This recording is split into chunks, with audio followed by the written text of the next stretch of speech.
There's going to be the yearly horoscope for Gemini for 2023.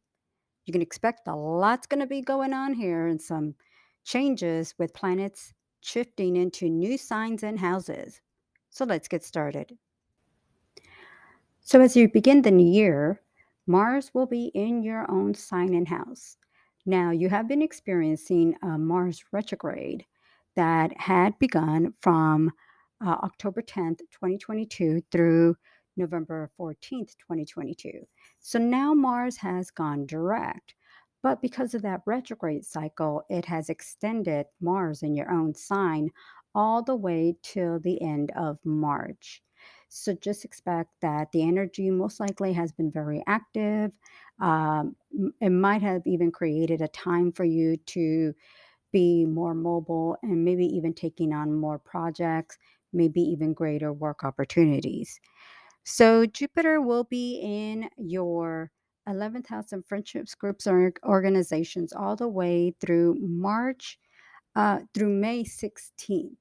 Then it will move on to your 12th house of secrets and solitude from May 16th through the end of December.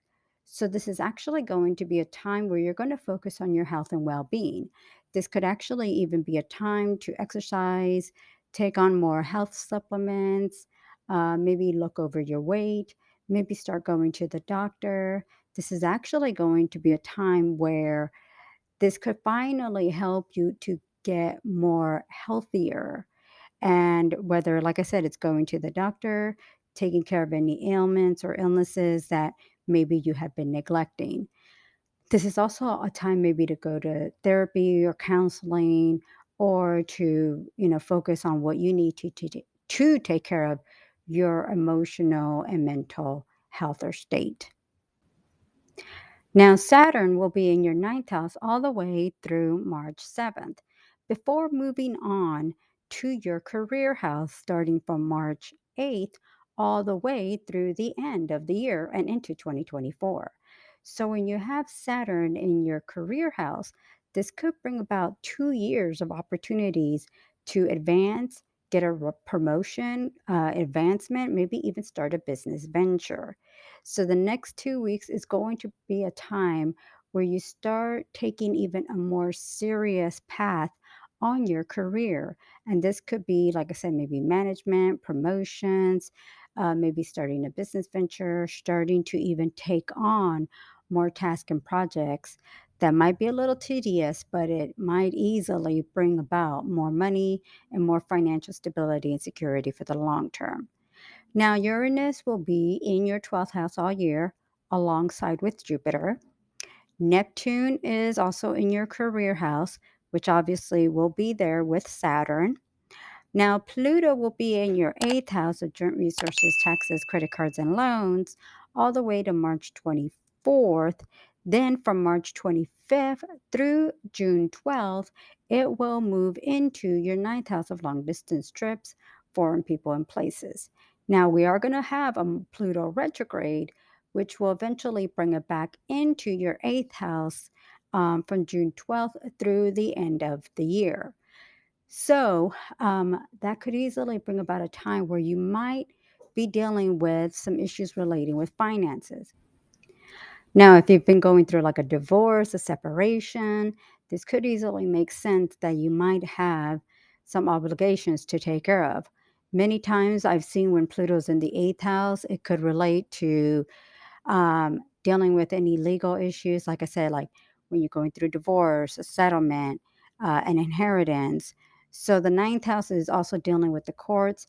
But this could also be a time also of dealing with any issues relating with college, career, advancements of your education. And this could easily be a time that maybe you're focusing on your education and pursuing maybe some training classes, courses to further your career. Now, there's no indication right now of something negative to occur.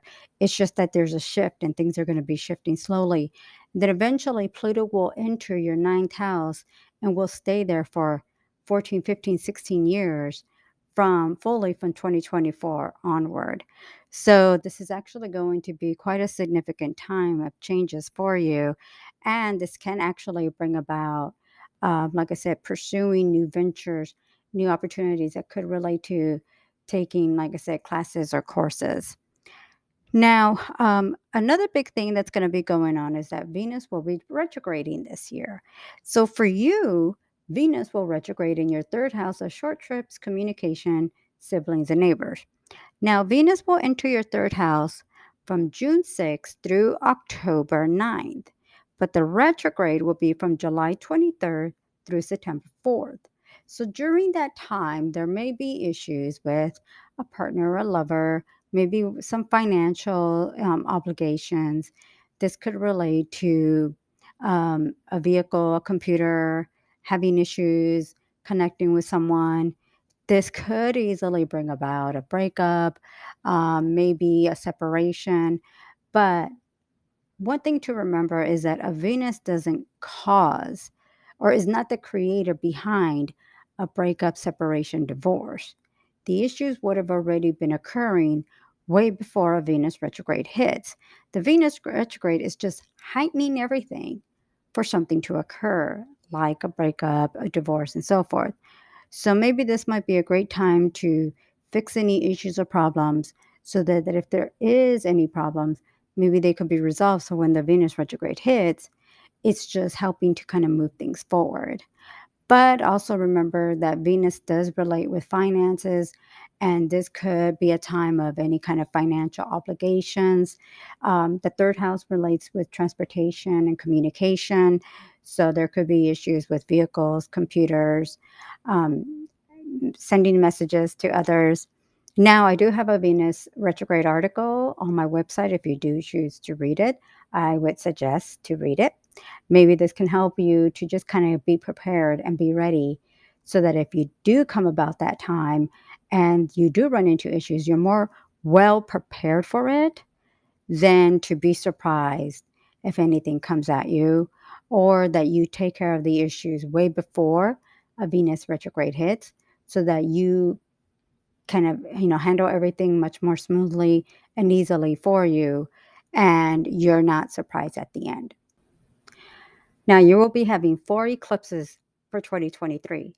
We're slowly moving out of the Taurus Scorpio eclipse set of eclipses and moving into the Aries Libra eclipses.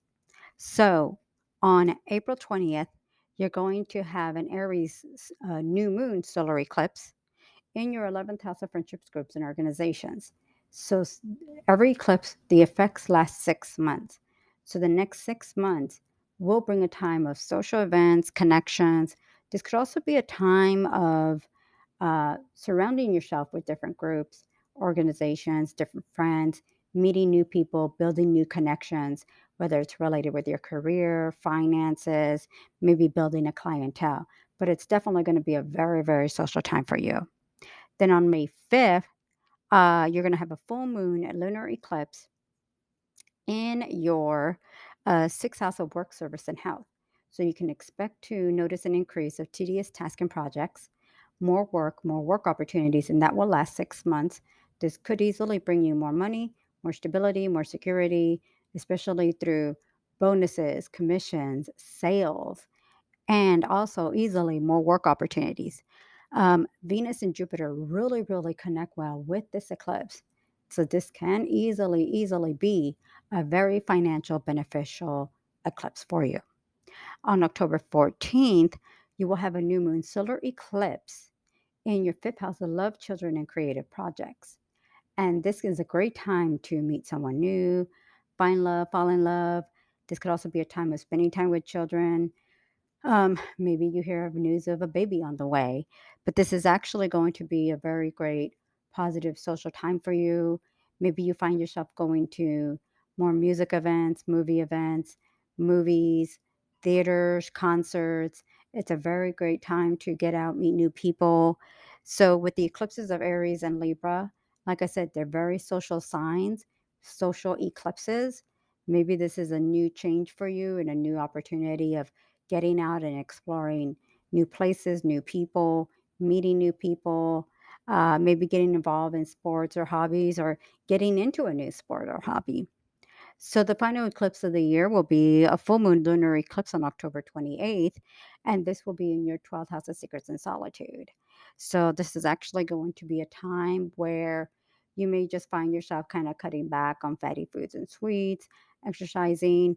You'll definitely have Jupiter there with you, and Jupiter can easily it helps in a positive way to focus on your health and well-being and taking care of all that. But you might also find yourself taking greater chances and greater risk, especially on a business venture. So it might be good to just make sure that you are looking at everything cautiously and carefully so you don't take such a great risk that you may have regrets later on. But you're definitely going to be noticing a shifting in eclipses, and this could easily be opening the door for you to be more outgoing, to be more adventurous, and to make new discoveries. Part of those discoveries could take you to a new city, a new state, a new area, a new place. So, love and relationship dates for you to keep an eye out for are March 1st, April 7th, May 13th, May 26th, June 2nd. We're going to have a full moon on September 29th that I feel is going to be quite significant for your relationships there. This could bring some significant changes. Depending on what that change is, it could be very beneficial for you. It could be a new chapter in your life. Um, also, November 26th. So I kind of feel that you're definitely going to notice a lot more when it comes down to love life, social life, more in the second half of 2023 versus the first half of 2023 feels more about finances and financial obligations. And then the second half feels more of a social level, going out, getting out, meeting new people, especially that full moon that I get for you on September 29th and the 2 weeks after that. Start keeping an eye around that time, as I think it's really going to open up some great opportunities of venturing out, meeting new people, making new discoveries. Like I said, it could begin a new chapter in your life. Now, career and financial dates to keep an eye out for are February 19th, April 29th, May 4th, September 8th, September 15th, September 17th. The only thing that I would say about September 17th, even though I consider it a nice day, you may also spend a little carelessly. So watch out for that day. And October 21st. Now, throughout the year, I'm going to be mentioning a lot more dates when I do the monthly horoscopes and some weekly horoscopes there that I will mention other financial dates too. I just wanted to point out these dates are more significant that I feel stand out, but definitely keep an eye on the monthly and weekly horoscopes, as I will be mentioning more career dates for you. But like I said before, that the first half of 2023 seems more significant when it comes down to your finances. You're still dealing with Pluto that's going to be in your eighth house. So there could be some significant changes with your financials, but that could also discipline you to start thinking more about the long term, like investing, uh, getting ready for retirement. And also with Saturn that's going to be in your career house, this could easily make you start to focus on the long term and taking on more opportunities there that could give you greater advancements, more of a leadership role. And this might actually help you to be thinking about where you want to be at 5, 10, 20 years from now versus what just gets you by for the next 6 months, maybe even the next year. So you're building up. You're working towards building something up. And I feel all this is just helping you to kind of get ready for the long term part of it all. And this is actually going to be great for you. I think all you're doing is working towards building things up to create that stability and security that I feel will be beneficial on a long term basis.